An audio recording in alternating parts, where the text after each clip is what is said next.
প্রিয় দর্শক শ্রোতা বন্ধুরা, মারামারি কিন্তু বন্ধ হয়নি, চলছে। আইনশৃঙ্খলা পরিস্থিতির উন্নতি হচ্ছে বলে যে দাবি করা হচ্ছে সেটাও সঠিক বলে মনে হচ্ছে না। আন্দোলন চলছে, ছাত্রদের আন্দোলন চলছে, অর্থাৎ দেশে খুব ভালো অবস্থা রয়েছে, এটা আমরা এক কথায় বলতে পারছি না। প্রিয় দর্শক শ্রোতা বন্ধুরা, ডিবেট উইথ রানা চ্যানেলের পক্ষ থেকে আপনাদের সকলকে স্বাগতম, শুভেচ্ছা। কয়েকটি ঘটনার উদ্ধৃতি দিয়ে আমি বিষয়টাকে ব্যাখ্যা করার চেষ্টা করব।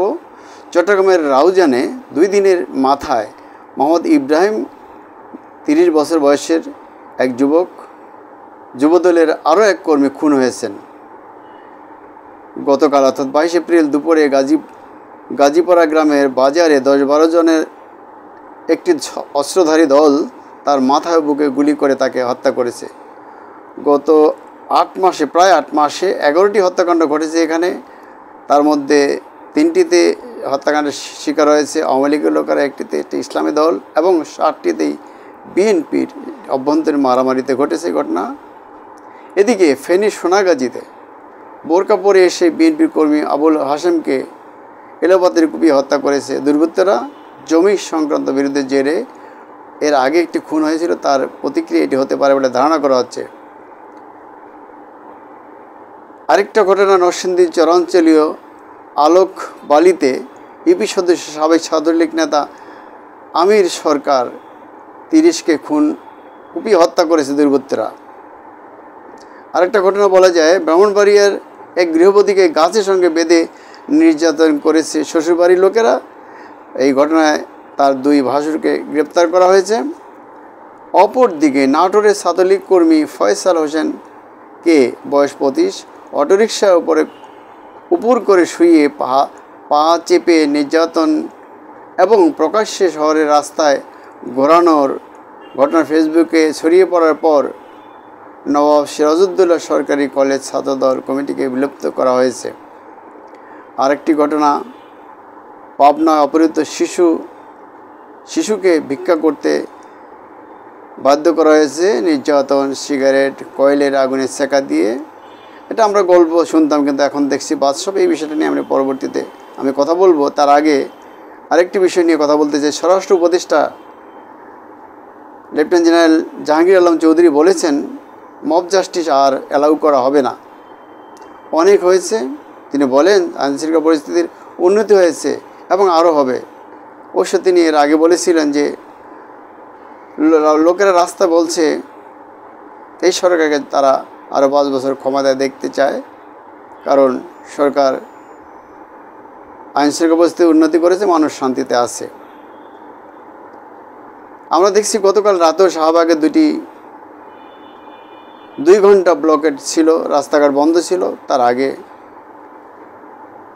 কারিগরি শিক্ষার্থীরা কয়েকদিন ধরে আন্দোলন করে রাস্তাঘাট বন্ধ করে রেখেছিল। গতকাল তারা এই আন্দোলন স্থগিত করলো, আবার আন্দোলন করার তারা ঘোষণা দিয়েছে এবং তারা কর্মসূচি স্থগিতের ঘোষণা প্রত্যাহার করছে বলে জানিয়েছে। তো যে কথাটা আমি বলছিলাম যে পাবনায় যে শিশুরা উদ্ধার করা হয়েছে, তার উপরে কী ধরনের নির্যাতন করা হয়েছে সেই বিষয়টা আমরা এখন একটু আলোচনা করতে পারি, যেটা রিপোর্ট হয়েছে অলরেডি। পাবনা থেকে অপহরণের 6.5 মাস পরে এক শিশুকে খুলনা থেকে উদ্ধার করেছে পুলিশ। শিশুকে খুলনা রূপসা ফেরিঘাট এলাকায় ভিক্ষাবৃত্তি করতে দেখে পুলিশ পরে তাকে উদ্ধার করে এবং অপহরণের সঙ্গে জড়িত একজনকে গ্রেপ্তার করেছে। গতকাল মঙ্গলবার পাবনা সদর থানার ভারপ্রাপ্ত কর্মকর্তা আব্দুস সালাম সাংবাদিকদের কথা নিশ্চিত করেছেন। পুলিশ জানায়, পাবনা সদর উপজেলার এক চক সাতিয়ানি এলাকায় আমিনুল ইসলামের 6 বছরের বয়সী ছেলেকে গত বছরের 2 অক্টোবর অপহরণ করা হয়। সন্তানের খোঁজ না পেয়ে 7 অক্টোবর পাবনা সদর থানায় জিডি করেন শিশুটির মা। মামলা বলা হয়, একই এলাকার রফিকুল ইসলাম বিপ্লব ফোন করে ছেলেকে অপহরণ করেছে বলে জানিয়েছিল। জিডির পর ফোন নম্বর ট্র্যাক করে পুলিশ তার অবস্থান শনাক্তের চেষ্টা করে। অবশ্যই ঘটনার 6 মাস পরে গত 19 এপ্রিল খুলনা রূপসা ফেরিঘাট এলাকা থেকে শিশুটিকে উদ্ধার করা হয় এবং অভিযুক্ত রফিকুল ইসলাম বিপ্লবকে আটক করা হয়। এরপর জানা যায় শিশুটির উপর নির্যাতনের তথ্য। কীভাবে নির্যাতন করা হয়েছে এটা আমাদেরকে সেই গল্পের মতো করে শোনাবে।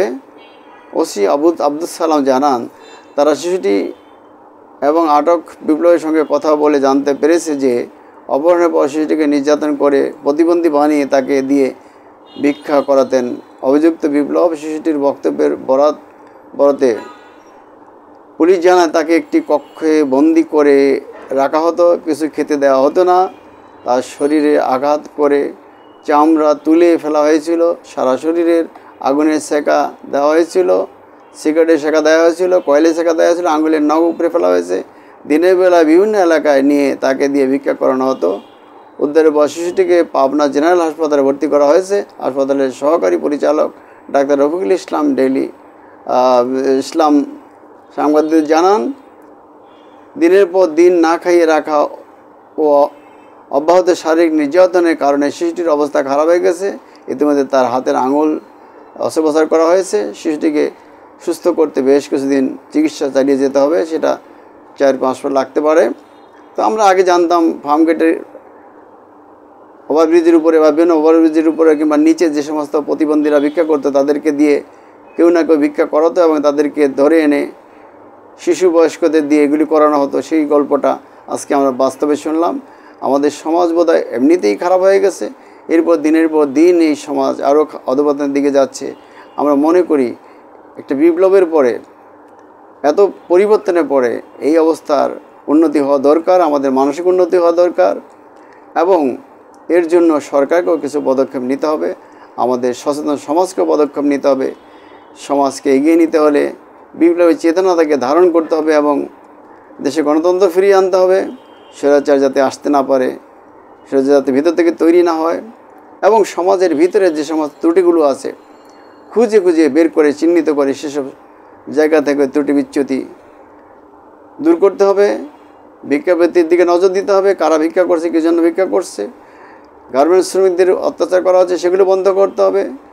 মেডিকেল রিপ্রেজেন্টেটিভ হত্যা করা হচ্ছে বিভিন্ন ওষুধ কোম্পানির, তাদের বিষয়টাকে তদন্ত করে দেখতে হবে।